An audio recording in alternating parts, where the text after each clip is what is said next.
Anambra governorship election. Tonight with Chioma Ifemeludike, let's find out why she wants to be the governor of Anambra State and what she has in stock for the Anambra State.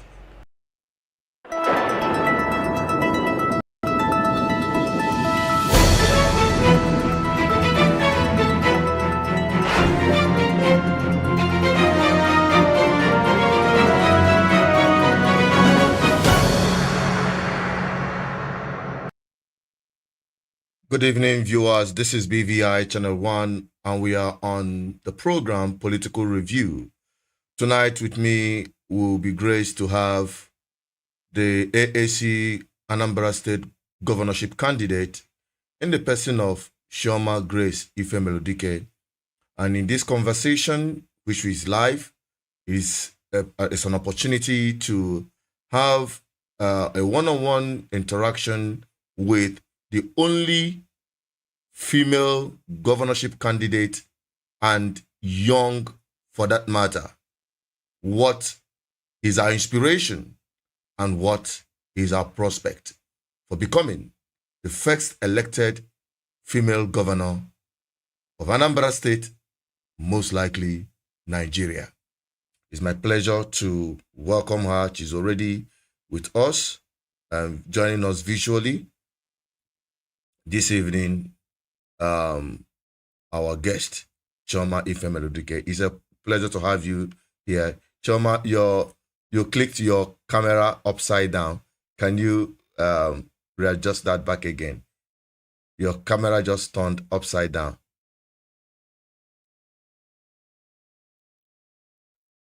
Hello? Chioma, I guess you can hear me. Your camera just turned upside down. Can you please I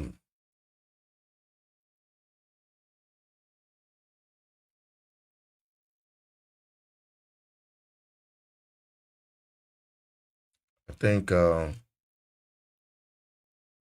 Chioma's network just went off. I think that's why that happened. We hope to bring her back again any moment from now, but we are still live to have this interaction with the governorship candidate of AAC in this forthcoming Anambra governorship election. We hope to have her back any moment from now. But meanwhile, in our comment section, don't forget we are streaming live from all our social media platforms, and we hope that you can join us through the comment section to ask your questions or say your opinion regarding Anambra State governorship election. So, as we wait for her, don't forget to share, like, and let's have this conversation.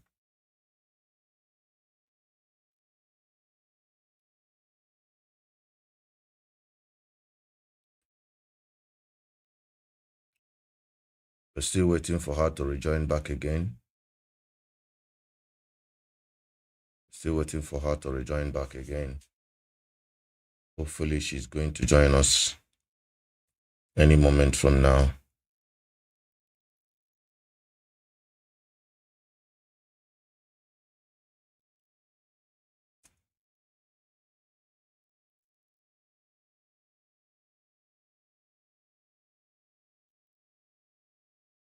Okay, I think she's coming right back again.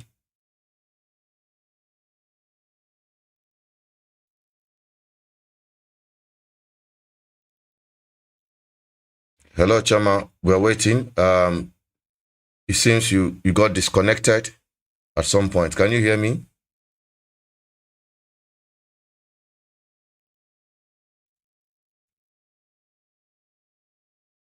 Chioma, can you hear me? I guess you can hear me now. Hello? Can you hear me?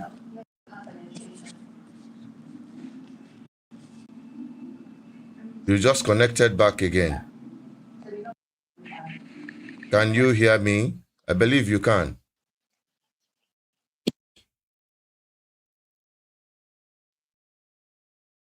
Hello, can you hear me, Chioma? Yes, I can hear you. All right, I think network tried to play a kind of fast one on you. So I'm trying to make sure it doesn't affect our program. All right, I have to bring you back on. Just give me a second to bring you back on into this studio. Our viewers can hear you, but they need to see the hope of Anambra State.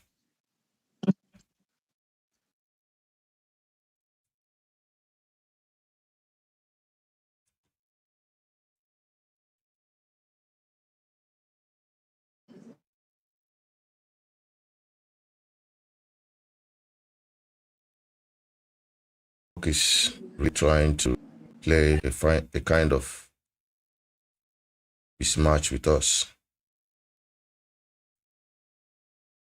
But I guess it's fine. We're just waiting for you to pop up on our screen so that we can bring you on. All right, you are here now. All right, Chioma, it's a pleasure to have you on the program. Let us quickly get your profile. And the Anambra State Malo, the market they are buying. Just in brief. We want to know your profile. Who is Chioma Ifemeludike? Where are you coming from? And where are you heading to? Okay. My name is Chioma Ifemeludike. I'm the governorship candidate of the African National Congress, AAC, in the forthcoming November 8 Anambra State elections. Yes. I studied political science in Anambra State University. Now known as I'm from Ezio, a town in Gaming local government. I'm an Hollywood actress and also a filmmaker. I'm also an activist and a philanthropist. So this is the major things I can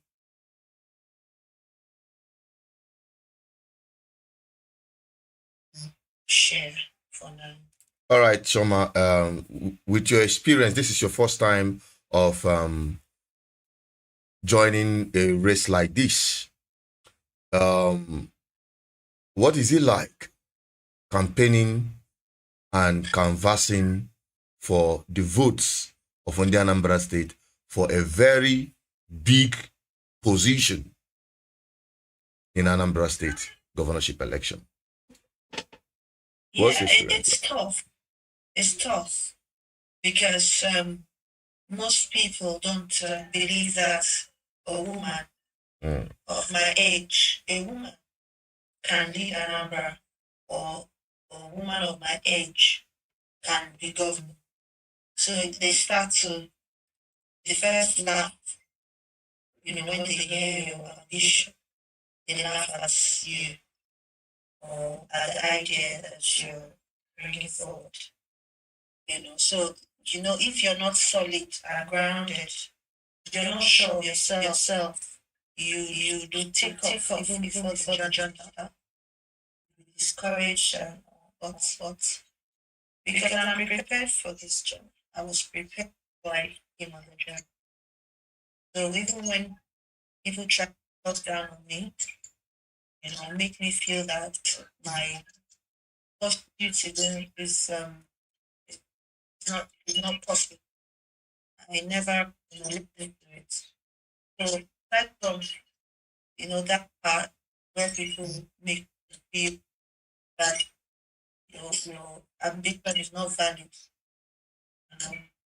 It's also an issue of electorates already giving up on themselves and ready to embrace someone who's projecting something different.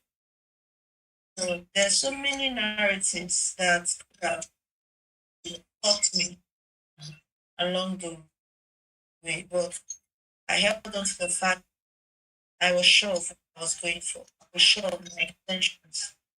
I was very sure about it. And that's how I got to this point.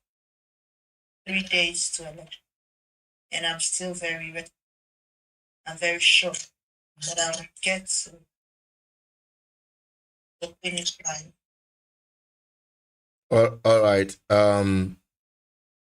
For you as a person, I guess it's quite challenging, resource-wise and otherwise.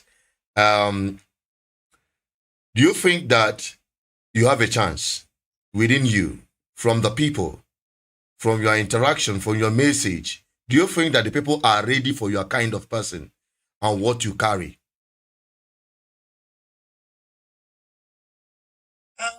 For the people, I'm not sure because I still hear people ask me questions like, "Did you pay? Do I have money to pay them for their conscience?" So you see, the thing about vote buying has gone beyond politicians offering money to the electorates. Now, the electorates are now the ones demanding money from the election. You know, so it has become a full-blown transaction. So you find out our people are ready. But one thing I say to them is that whether they are ready or not ready, the universe is ready. Our ancestors are ready. Forces beyond them are ready. So nobody should lose sight of my candidate because all these forces are behind me. So I'm not I'm very much in line optimistic about winning the election. Whether the people agree or not, the incumbents want or not, my fellow candidates see it or not. I believe that anything can happen between now and Saturday, and I'll become the god of this great state. Yes. Okay, I saw you were part of the peace accord meeting in the signing of that peace accords pact. Do you feel safe contesting this election or in any way threatened by political hostility from your political opponents?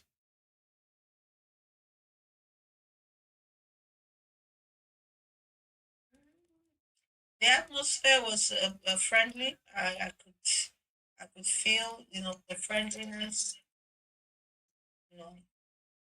But the thing about this signing of peace accords and the you know tradition of doing these programs before election. So I think that the programs have become more traditional than effective. So everybody knows that before elections there will be a peace accord. But how much have these programs affected the reality in the so I commend the organizers, I commend Bishop and NPT who put it together. Of course, we were able to meet. That was my first time meeting the governor, and he was very friendly. He talked to me, talk to me, and I think it was a good way of showing respect. Unlike Noah, who said I was blocking him and that I should step away. And I told him that there's no way to step away. There's no other female candidate here. Why don't you want us to balance it to have a fair representation? And I took my ground. I wasn't even blocking him. I was standing in front of the IPAC chairman who told me to come and stand. They thought that they wasn't going to give me chance to stand in the front. They all wanted to stand with their ego. So at the end of the day, I stood my ground, and so the governor was a bit friendly. Yeah, so I think the program helped to bring friendliness. But to ascertain peace on that day, I think I don't know if how much that would do, but we'll have to just sit back and watch. And like I said, the INEC and the security agencies must be intentional to also help these people. You don't try to sideline anybody or do anything that is not straightforward. to avoid, you know, anything going south. Let everybody play their role transparently and according to the law. Oh, okay, that's quite encouraging to hear that from you. Seeing the level of uh, hostility people experience during political seasons like this.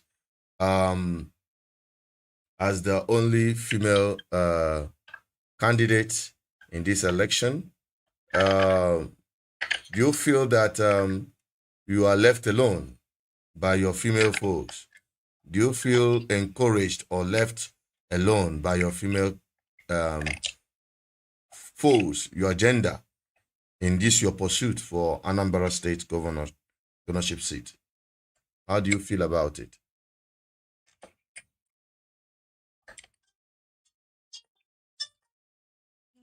Yeah, I don't think I'm left alone. I think women are supporting me.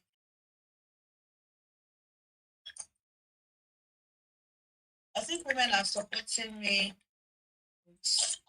Yeah, they're very happy that my candidacy is standing on, till the finish line. Okay. Now let's get down to what you actually have in plan in your basket for the Anambra State. What actually are you bringing to the table for the Anambra State? What they've not had before now. Let's get your opinion on that. Your vision for the Anambra State, just in brief. Okay, yes, I have just 2 minutes to go. So Yeah. for me, like I said, my manifesto, anyone that wants to, access can go to www.chioma.gov.com. But I've emphasized that security is number one for us. And also the agricultural sector, we must diversify, strengthen our economy. And the area of security, we're going to use the vigilante approach on our own, um, actualizing that option. We intend to establish 20 local government vigilante, vigilante established in 21 local governments, and we'll have them, we'll provide them necessary gadgets to help them to disseminate information and also to get intelligence gathering. Also, we intend to make sure that this groups have a headquarters in all the 21 local government where we can from there get in touch with Electorate and have people report any human rights by this vigilante recruits or officers. So we can also take out the criminal elements that want to destroy our security structure. Yeah, so these are the ways that we tend to step in for security. All right. Thank you very much for your time, and we wish you the best in your pursuit for a greater Anambra State. Thank you. I hope we revisit this after the elections, but then I'll be governor and I'd like to share, my experience again. All right, that's welcome development, and we wish you well. We hope to see you announced as the winner of that election. Yes, thank you. All right, that is it for now. With Chioma Ifemeludike, the governorship candidate of AAC. She's joined us virtually, and we appreciate her coming to the program, and we wish her well. For those of you who have been watching, those of you who have been following what we're doing, we are here to give everybody a chance and a voice for you to hear.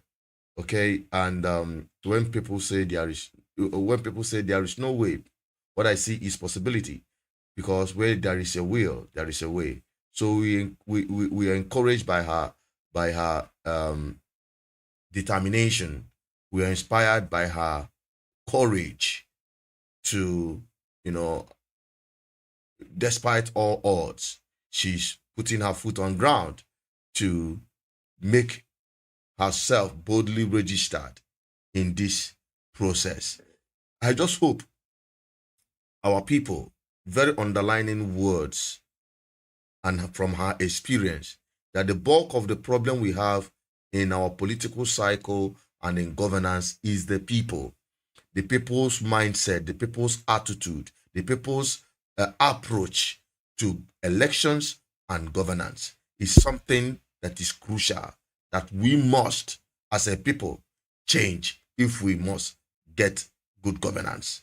People like Chioma Ifemeludike is rare in our society, and when we celebrate the Western world because of their advancement, development, and their civility, their spontaneous movement to the future is as a result of giving young minds the opportunity to serve public, to be in public service, to be in public offices, to serve the people.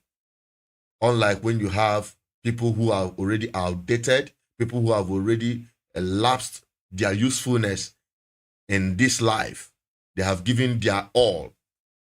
People who have refused to retire despite being tired. Until we'll understand, giving young people a chance will give us an opportunity to have a shot in the future.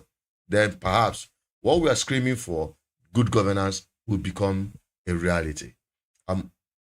Chinedu Asos, the anchor and the publisher of BVI Channel 1, and also the advocate for good governance. I want to have your opinion on this. Thank you for watching.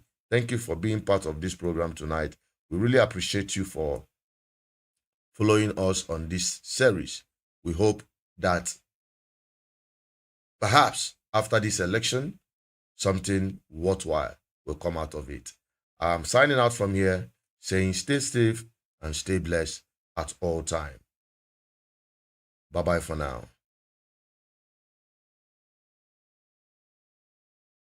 Who should win Anambra governorship election? Tonight with Chioma Ifemeludike, let's find out why she wants to be the governor of Anambra State and what she has in stock for the Anambra State.